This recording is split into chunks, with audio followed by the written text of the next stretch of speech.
परमात्मने नमः। ज्ञानामृत्यञ्जनं शीतं सर्वप्रकाशकम् भक्त्या शान्ति सुधर्मोऽर्चा ज्ञानवैराग्यवर्धितो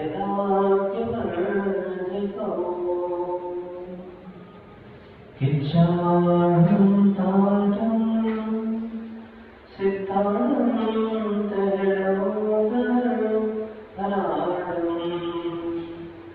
अच्छावैव सागुणं चैव सर्वेषां नमोऽनन्ताढं नमो सिद्धाढं नमो आयतीयाढं नमो छायाढं नमो सर्वसागुणम्। अनंत सिद्ध भगवान की, एक रसारायण भगवान शांतिनाथ स्वामी की, एक रसारायण भगवान वर्धमान स्वामी की, परम पूजनीय आचार्य भगवान 108 श्री पुत्र सागर जी मुनि महाराज की, परम पूजनीय आचार्य भगवान 108 श्री शुद्ध सागर जी मुनि महाराज की, ऐसा हमारे विश्व जैन धर्म की प्रभु जी महाराज की जय।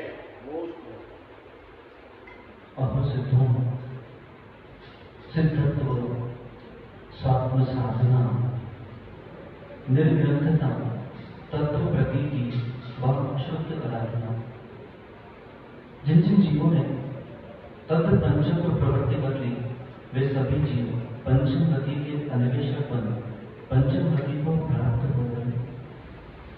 पंचम गति की प्राप्ति विशुद्धि के अभाव में अभाव रूप है। विशुद्धि की प्राप्ति त्रिशुद्धि के अभाव में अभाव रूप है। इसलिए एक धर्मात्मा प्राणी मस्तिष्क सूत्र स्थापित कर तत्व वर्णन करता है, पहले त्रिशुद्धि और फिर विशुद्धि। इस विशुद्धि की प्राप्ति के लिए न जाने कितने जीवों ने कहां न जाकर कैसे कैसे परिणाम करके विशुद्धि की आकांक्षा की। पर ऐसे कितने जीव हैं जो जब बाल्यकाल में जन्म लेते हैं, उनका बाल्यकाल चल रहा होता है, तब से लेकर युवा अवस्था, प्रौढ़ अवस्था, वृद्ध अवस्था के आते आते जब वृद्ध अवस्था आती है, तब उसे विशुद्धि की परिभाषा पता चलती है कि वास्तव में विशुद्धि है क्या। वृद्धावस्था के पूर्व वो यह जानते ही नहीं कि विशुद्धि क्या होता है और विशुद्धि के आयाम, विशुद्धि के हेतु क्या होते हैं। और जब वृद्धावस्था आती है, उसको हेतुओं की प्राप्ति होती है, तो 50 वर्ष के जो चिंतन होते हैं, 50 वर्ष के जो संस्कार होते हैं, 50 वर्ष के जो जीवन चित्र के साथ सहयोग नियोग होता है, उसके चलते फिर इतना व्यथित हो जाता है वह प्राणी और अंत समय में बिना प्रतिमा के व्रत धारण करके, बिना निर्व्यक्त मुद्रा आर्य का पद धारण करके रानीताल चौहानी जैसे स्थानों पर चला जाता है। ये वे जीव हैं जिन जीवों ने अपने स्वयं के जीवन के साथ मायाचारी की और यही उनका वंचकपना उन्हें पंचक पर पानी नहीं दे रहा। फिर भी उस जीव को एक व्यापारी श्रेष्ठ है जो व्यापार करते करते अगर 4 साल, 5 वर्ष, 10 वर्ष उसे अलाप हो रहा है, तो वो अपना व्यापार बदल देता है। 10 वर्ष लगातार अलाप होने के बाद भी अगर व्यापारी वही व्यापार कर रहा है, तो उससे बड़ा अज्ञानी प्राणी इस भूमंडल पर कोई नहीं। एक कृषक भी अगर 3 वर्ष से किसी भूमि पर खनन क्रिया कर रहा है, बीज बो रहा है, खेती किसानी करने का प्रयास कर रहा है, लेकिन 3 वर्ष भी तो उसके बाद भी 4थे वर्ष अगर वो लगा रहा तो उससे बड़ा अज्ञानी प्राणी कोई नहीं है। एक वैद्य भी देख लेता है कि ये रोगी के सारे अंग अब विकृत हो चुके हैं, मेरी शल्य क्रिया करने का कोई औचित्य नहीं होगा, तो डॉक्टर भी बोल देता है अब आप इनको घर ले जाइए और भगवान से प्रार्थना कीजिए। लेकिन एक प्राणी जिसे धर्म अनुष्ठान कर रहा है, फिर भी उसे उसका फल विशुद्धि की प्राप्ति नहीं हो पा रही, फिर भी अपने आप को परिवर्तित करने को तैयार नहीं। क्यों? ऐसा क्यों होता है कि हमारे चित्त में वंचक प्रवृत्ति आ चुकी है और ये ठगीपना जो है, ये ठगीपना जाने को तैयार नहीं। ऐसे ऐसे ठगी इस संसार में हो गए जिन्होंने परिवार को ठगा, जिन्होंने जिनाले आकर अपने स्वयं के परिणामों को ठग लिया। क्यों? आचार्य भगवान बुद्ध सागर जी महाराज श्री भावत्रय पर प्रदर्शी जी के 4वें श्लोक में किसी का व्याख्यान कर रहे हैं। 13वां श्लोक हमने देखा था कि जितने भी ठगी प्राणी होते हैं, मायाचारी प्राणी होते हैं, जो अभागी होते हैं, उन्होंने समय पर अपने स्वास्थ्य का ध्यान न रखा, युवा अवस्था में अन्य क्रियाएं करते रहे जो क्रियाएं नहीं करना चाहिए थी, उससे उनकी गुणवत्ता कम हुई, जिसके कारण सुपुत्र और पुत्री विकृत पैदा हुए। देखते हैं किसी बालक का जन्म हुआ और वो 10 वर्ष का हो गया, लेकिन उसकी बुद्धि 5 वर्ष की थी। ऐसा क्यों? ऐसा इसलिए क्योंकि जो दाम्पत्य था, दाम्पत्य ने समय पर इन सब विषयों पर ध्यान नहीं दिया। कभी कहते हैं ऑब्स्टेट्रिक्स और पीडियाट्रिक्स, ये 2 विषय पढ़ना चाहिए है। अगर मुनि आगे का नहीं बनना है तो बनना है तो भी पढ़ना चाहिए है, क्योंकि समाज को संबोधन देने के बहुत काम आते हैं। तो 13वें श्लोक में कुपुत्री किसको प्राप्त होती है यह देखा था। किस तरह एक पिता मायाचारी करता है, किस तरह एक मां मायाचारी करती है। उसको पता होता है कि मेरी पुत्री में ये ऐब है, मेरे पुत्र में यह ऐब है, फिर भी उसको छुपाकर विवाह कर देते हैं और दूसरे के परिवार का पूर्ण जीवन सत्यानाश कर देते हैं। ठगी कौन बनता है? 4वां श्लोक देखेंगे। पापोदया में मददेव तस्मान् मृत्वा मनुष्य खलु वंचकः स्यात्। हे भगवान, अब कृपा करके बताइए कि ये मनुष्य मरकर किस पाप कर्म के उदय से ठग होता है। चित्तेन चिंता वचेन वार्ता, चित्तेन चिंता वचनेन वार्ता, कायेन कृतं भवनं च यस्य, कायेन कृतं भवनं च यस्य, सायैव मृत्वा भुविवाञ्छितः स्यात्, सायैव मृत्वा भुविवाञ्छितः स्यात्, पूर्वोक्त संस्कारवशात् भागी।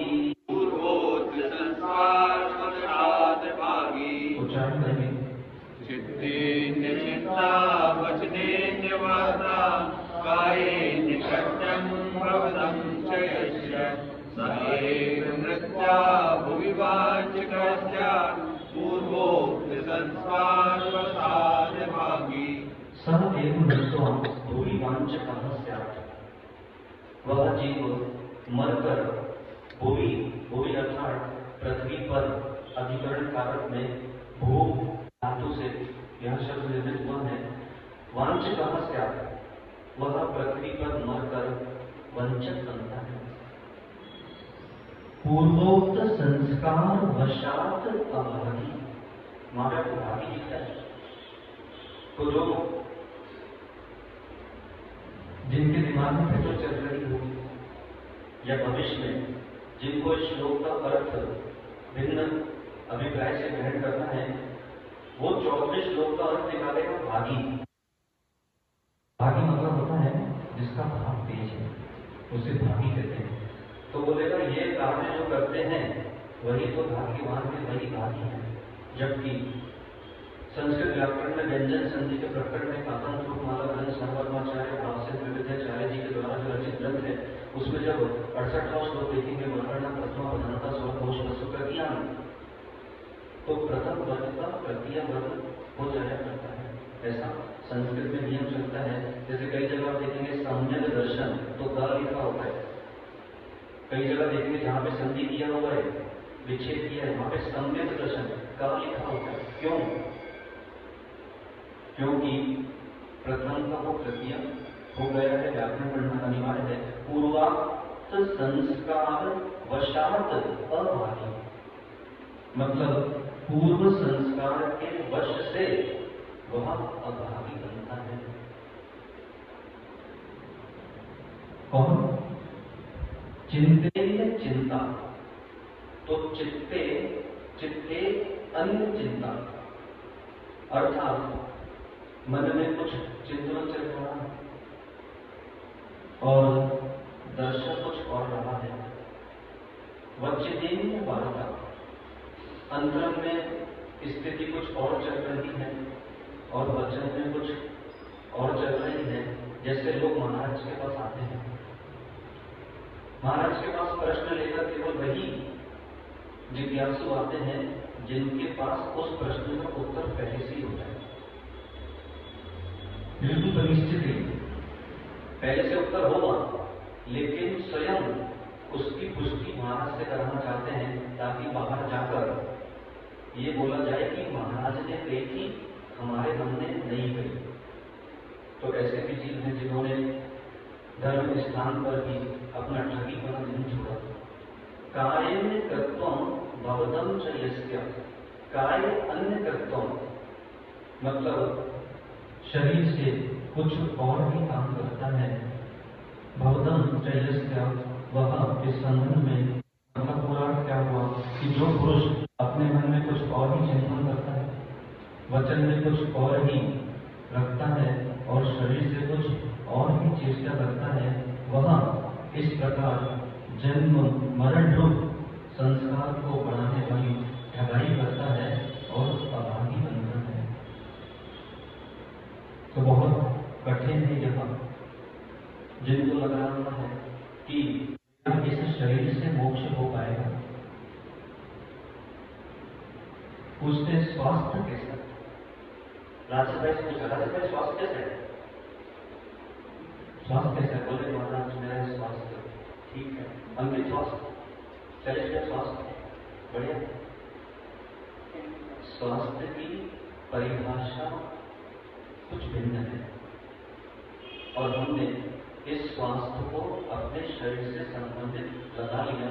ठीक है, व्यवहार में लगाएगा, रोग भी लगाएगा, तो समग्र रोग की अपेक्षा से स्वास्थ्य मतलब शरीर में किसी प्रकार का कोई रोग तो नहीं है, अर्थात निरोग अवस्था। परंतु जब यहाँ गणधर की गद्दी पे बैठ के विषय का उद्घाटन करेंगे, जब आध्यात्मिक दृष्टि से बात करेंगे, तो स्वास्थ्य को अभी प्राप्त हुए नहीं। आचार्य अपन समंत भद्र जी हुए, जिन्होंने ब्रह्म स्वयंभू स्तोत्र में प्रभात चंद्र जी ने उस स्वास्थ्य की परिभाषा लिखी। स्वास्थ्य गणेश पुंसा स्वार्थो न भोगा परिअंकुरात्मा विष्णुशंका ताप शांति विधि मात्रा भगवान सुपार्श्वा। अर्थात इसमें प्रथम होता है स्वास्थ्य। जब प्रभात चंद्र जी ने इसकी टीका लिखी तो स्वास्थ्य, स्वस्थ का भाव स्वास्थ्य कहलाता है और स्वस्थ, स्व मतलब आत्मा और स्थ मतलब जो आत्मा में स्थित है। प्रभात चंद्र जी की टीका में आत्मा में स्थित अर्थात अनंत ज्ञान, अनंत दर्शन, अनंत सुख और अनंत वीर, यह अनंत चतुष्टय जिसके अंतरंग में स्थित है उसे स्वस्थ कहा जाता है और उसी का भाव स्वास्थ्य है। राधे ने स्वस्थ हो, अब मना करना नहीं, ये आध्यात्मिक। तो भैया कहना इतना सा है कि जो उपनयन धारण करते हैं, चश्मा जिसे आप कहते हैं, ऐनक जिसे कहते हैं, क्या चश्मे से दिखता है? आंख से दिखता है?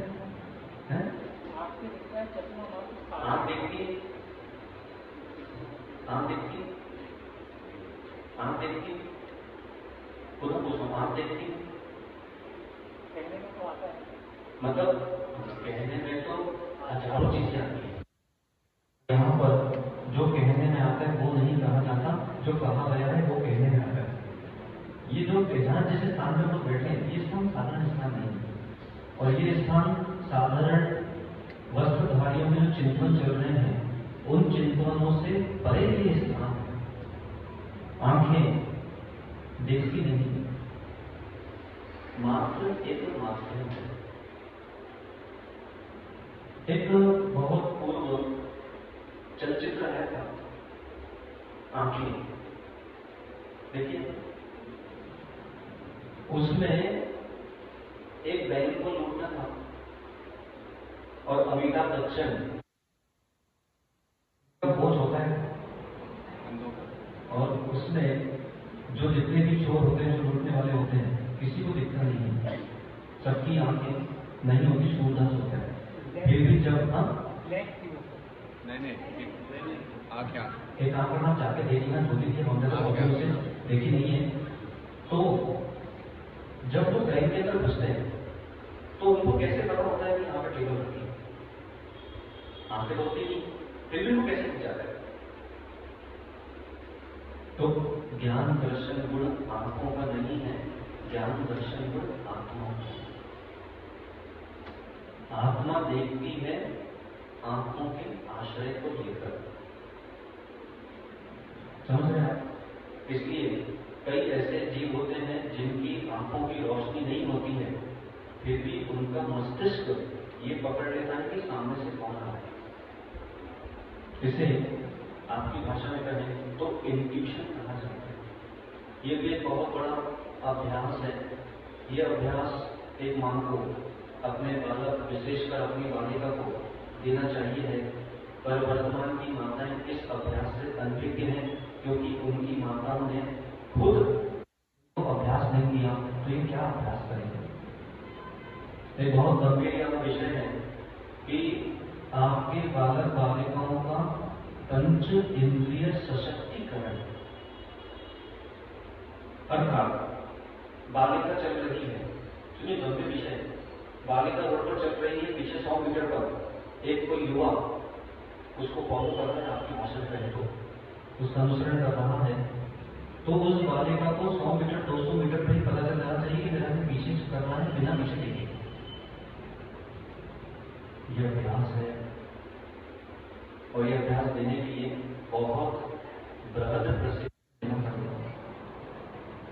भोजन का पदार्थ है, उस भोजन के पदार्थ को यहाँ रखा, कितने दूरी से आप उसके गंध या सुगंध या दुर्गंध से पता लगा सकते हैं कि वो पदार्थ क्या है? बहुत कठिन है ये, क्योंकि अगर एक ठगी पता चलता है, सबसे बड़ा ठगपना जो 14 श्लोक में आचार्य की व्याख्या करते हैं, सबसे बड़ा ठगपना तो यही है, मैं इस भारत भूमि में जन्म लिया, मैं देश का नागरिक हूं और देश के साथ ही दावा कर दिया, मैंने पुरुष पर्याय में जन्म लिया, मैं जैन धर्म का अनुयायी हूं और मुनि ना बन के कपड़े पहन के मैंने ठग कर दिया। ठगी स्वाभाविक नहीं। मैं जैन पर्याय में जन्म लिया और मुझे श्वेत वस्त्र धारण करके आर्य का बन के जीवन जीना चाहिए था, मैंने विवाह कर लिया, ये भी ठगपन है। और विवाह करने के पश्चात भी अपने बालक वाले को इतना संस्कार करना चाहिए था, मैंने वो भी नहीं किया, तो ये भी ठगपन होगा, पर स्वीकारिए इसको वंचित करना कहते हैं। चित्तेन्य चिंता वचनेन्य वार्ता। पहुंचा महाराज के पास कि महाराज हमको चौका लगाना है, और उसको कोई निजी समस्या थी, उसने वो समस्या छुपाई। उसके घर में स्वान बोल रहे थे, त्रियंच बोल रहे थे, और एक शाम पहले ही या तो ऊपर के कमरे में या कहीं किसी दूसरे घर पर और जैसे ही महाराज जी के आहार हुए 12 बजे वापस ठंड बना। और जब धर्म स्थान पर ये ठगी बना चलता रहेगा, मन में कुछ और काय से कुछ, तो कैसे परिणामों में विशुद्धि आएगी? तो कैसे चारित्र धारण करने में भाव? जब शांति से जीवन जीने का एक ही निर्णय है कि भैया हम तो ठगी हैं, हम घर पे भी ठगी हैं, जिन स्थान में भी ठगी हैं, महाराज के कमरे में ठगी हैं। अब भैया हमको तो ईमानदारी से सामान्य मरण करना है, हमको प्रतिमा समझते नहीं और बाकी अन्य विषय जानते नहीं, विशुद्धि वगैरह क्या होती है, इसके कोसों दूर, तो जीवन बहुत आनंदपूर्वक दिखेगा, बहुत आनंदपूर्वक दिखेगा। और कहीं एक और ठगी बना भी चलता रहा और दूसरी ओर हे भगवान ने दीक्षा ले लूं, हे भगवान राधिका बन जाऊं, हे भगवान मुनि बन जाऊं, तो बहुत तनाव है, बहुत तनाव। आहार देने पहुंचे, अब यहाँ पे प्रदान किया, प्रदान करके महाराज तो जा रहे पैदल और मेरे साथ जा रहे गाड़ी में। सोचो कितना ठगी बना, और महाराज पहुंचे नहीं, और महाराज के पहले ही हे स्वामी अत्रो तिष्ठो भोजनशाला प्रवेश कीजिए। पता नहीं कैसे चारित्र धारण करने के भाव आएंगे, 3 काल में आने बढ़ गए। गाड़ियों से आहार देने जाना, चौकों को वसूला करना, कहाँ जन्म लेना पड़ता है, इसका भी आपको भान होना चाहिए। फिर चौकी में पहुंचा, और चौकी में पहुंचने के पश्चात महाराज पहुंचे उसके पूर्व ही लाइट तो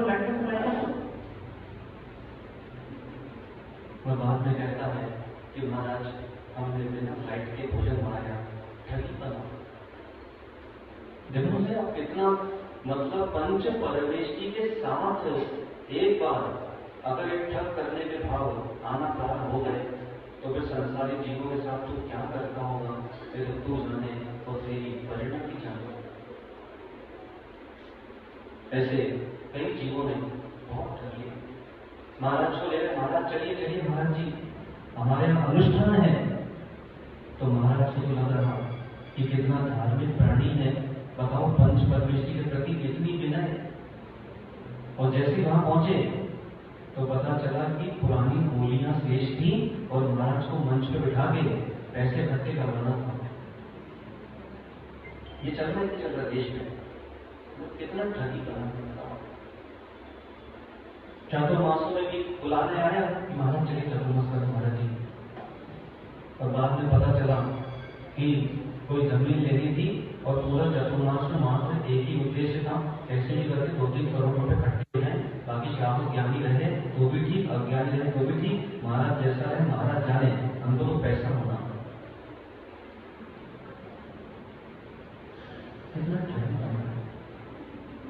और ऐसे ठगी बना, चलता चला आया, और जो नीचे के बाबा बालिकाएं थे वो भी देखते चले आए कि वास्तव में ठगी बना वास्तव में कैसे चलता होगा, और वो भी पद पर बैठ गए और उन्होंने भी ठगी बना चालू कर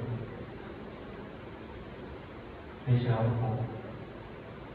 सर्वप्रथम तो देव शास्त्र गुरु पहुंचे, स्वाध्याय करते थे एक किसी ग्रंथ का, और उसी ग्रंथ में पेज नंबर पृष्ठ क्रमांक 300 पर एक और 6 पग लगा हुआ, और उसमें वहां से 6 पग अलग, और ग्रंथ को ऐसे स्थान पर छुपाया कि जो 12 बजे स्वाध्याय करने आया था उसको ग्रंथ ही नहीं। शास्त्रों के साथ वहां वक्ता कितने विषय कह रहा, शास्त्रों में कितने विषय लिखे हुए हैं, और उन विषयों को केवल सुनकर हमने न जाने कितनी बार उपेक्षा करी, कितनी बार तीर्थंकर की दिव्य देशना को, तीर्थंकर की वाणी को हमने उपेक्षित।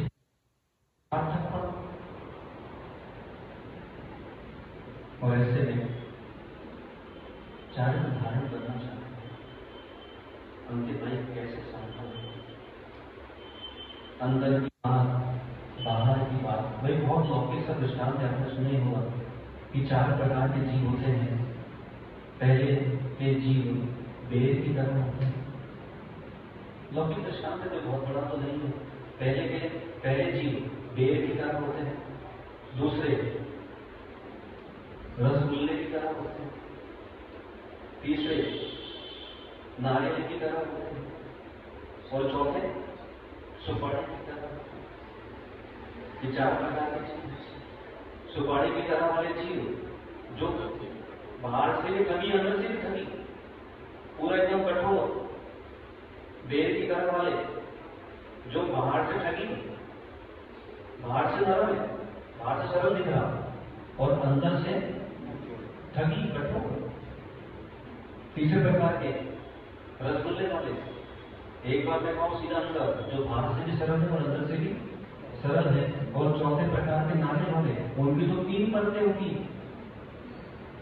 एक बाहर का ठूसना, उसके अंदर का कठोर, उसके अंदर का नारियल और उसके अंदर का पानी। तुम्हारा कैसा स्वभाव है वैसा निर्णय करना पड़ेगा। और वास्तविकता में आप जो लौकिक प्रवृत्तियां दिख रही हैं, संसार में जो चीज दिख रहे हैं, बहुलता ठगियों की ही है, ये सब जानते हैं। और इन्हीं ठगियों के बीच में कैसे अपना रास्ता निकालते हुए निकल जाता है और अपना कल्याण कर जाता है, उसी का नाम योद्धा है। कमल कीचड़ में ही मिलता है, तो इस बात से क्यों नहीं मिलता है? तो बहुत अपने आप को संभाल कर रखना होगा, परिणामों को संभाल कर रखना होगा। जो बालक बालिकाएं हैं, बार बार कह रहे हैं, प्रतिदिन कह रहे हैं, उनको ये ठगी दुनिया में फंसाइए।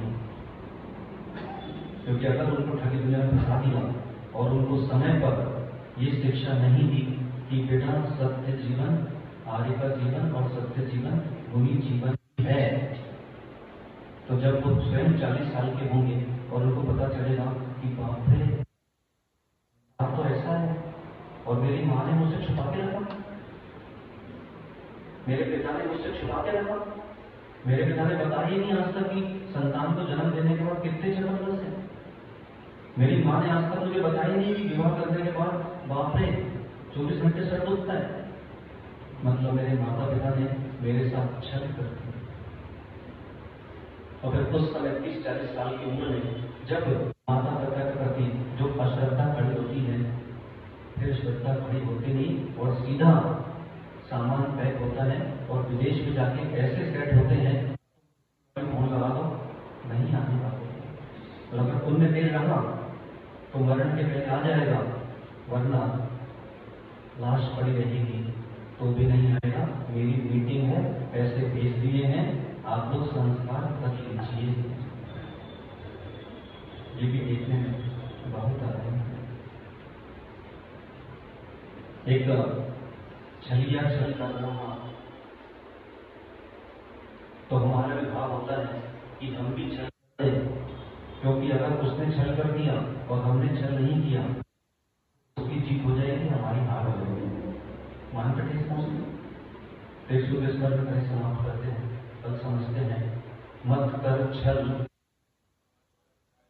उसका भी नंबर आएगा कल, उसका भी नंबर आएगा कल। बोलिए मत कर छल, उसका भी नंबर आएगा कल। इसलिए शाहों को बहुत गंभीरता से जीवन का अब निर्णय 40 साल 50 साल अपनी इस आत्मा के साथ वास्तव में ठगी जीवन जिया। ठीक है, मंदिर आ जाना, अभिषेक कर लेना, पूजन कर लेना, महाराज जी के प्रवचन सुन लेना, ये सब ठीक है। बात भी कहीं ना कहीं उसमें भी एक ठग का मिश्रण चल रहा है। कहाँ चल रहा है उसको खोजना होगा। और अगर नहीं की खोज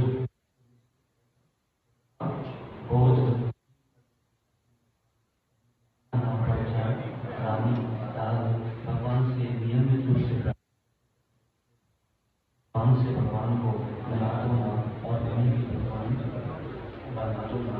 निसंगोहम है शुद्धिकम, ससंगोहम है विशुद्धिकम। वही हो संस्कार जहाँ नहीं हो भगवान आगे ना चाहिए। जय बोलो प्रभु 108 श्री गणेश महाराज की। मनुष्य निश्चित ही आपके प्रवचन सुनने से पहले कई बार मन में बंद आता रहता था कि मन में कुछ और होता था और चलते कुछ और थे। जैसे जैसे आत्माओं के प्रवचन मन में आते जा रहे हैं, मस्तिष्क में आते जा रहे हैं, भाव में आते जा रहे हैं, मन वचन काया के भाव एक